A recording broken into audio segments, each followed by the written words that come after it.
naruru Caso ti mi attiate Passami wala kuvade Fa jen këfone qiz ban tu kapu Ka fatë suk vera sa më tik në rëru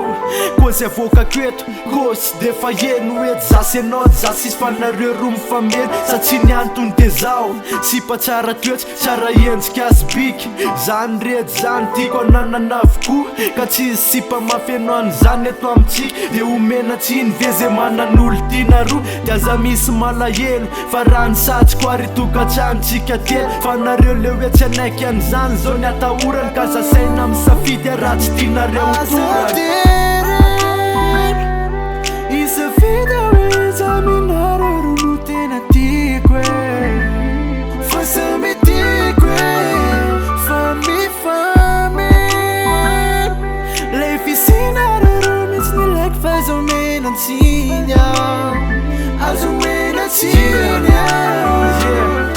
Aza sejna më sa fitë min qa wili asa be Ma ka rarë se në zanë sa dëmbula asa be Rawija nan raja më në rewa luq taf Sa ma ka rarë nek rawila sa null kaf Në nazeta dijala janë i to manik Zanja kur që më laza wili requra raik Fa në rjo sa më qfuk Dhe za më rarë fullu Amma stara den tena po e në tyra Gëzo si pa na këfullu Tena marë në maf Se nge lë në rëru janë Si manin na fa jaf ku për në rewa më zanë Zange e fa më fetin So fa jenë gjek zolu qara rafetin